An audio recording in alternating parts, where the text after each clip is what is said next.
K-pop Demon Hunters is one of the biggest hits of the year, but the film would not have found this much success without Netflix. After a record-breaking weekend at the box office for K-pop Demon Hunters, many have begun to wonder how it might have performed if Sony had decided to pursue a traditional theatrical release for the animated film. In retrospect, the success of K-pop Demon Hunters has made the film seem like an extremely sure thing. However, things were much more complicated for the K-pop-inspired movie. Released in a crowded landscape, it is now worth looking back and recognizing how much Sony needed Netflix to make this movie a hit. K-pop Demon Hunters was a riskier movie than it now seems. The movie began development in 2021 during the COVID-19 pandemic, when there were still real concerns about theatrical exhibition remaining a viable option for movie release. It was an untested, original story, and the studio's relationship with the streamer looked to be a viable and sustainable one.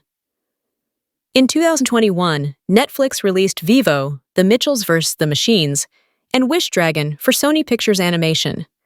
Netflix and Sony's deal was a strong match, which gave the streamer a first look at certain projects, while also guaranteeing production on a certain number of these films.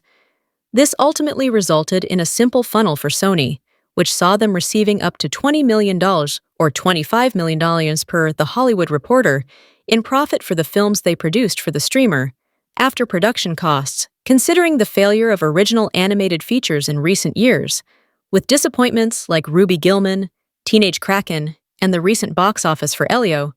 This seemed like a good bet, especially when spread across multiple projects. Most of these films would not become cultural phenomena, and generating a simple paycheck for their production was beneficial for both studios. Many now believe that K-pop Demon Hunters could have been a huge hit in theaters, but this is unlikely. The film became a massive hit on Netflix due to excellent word of mouth, and the viewership grew week after week. In theaters, especially now, movies tend to reap their grosses much earlier.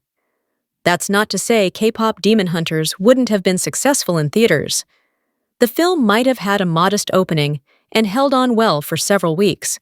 However, expectations around streaming would see the film available at home within a month and a half, and the urgency to see it in cinemas would not have existed. In retrospect, K-pop Demon Hunters might have been able to become profitable in theaters, but that would have required a bigger marketing spend from Sony than they would likely have been willing to pay. With everything known, moving the film to Netflix guaranteed its production, release, exposure, and profit in a way no theatrical release could have.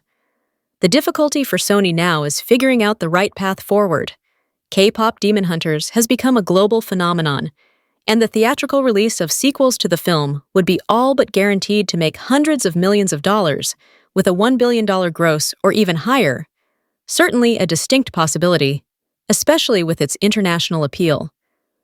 Full details of the deal between Netflix and Sony are not clear, but despite some reports that Sony could shop K-pop's sequel to other studios, trades like The Hollywood Reporter have shared that any follow-ups will have to be made in collaboration between Netflix and Sony.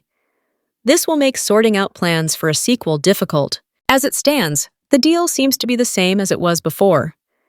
Netflix would have the right to make any sequels to K-pop Demon Hunters first, and there would be no reason for them not to.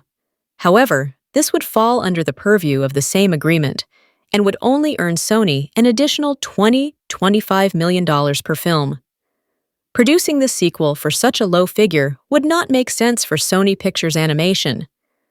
Sequels to the film could potentially earn both studios billions of dollars in revenue, and there is certain to be some renegotiating occurring for the follow-up film.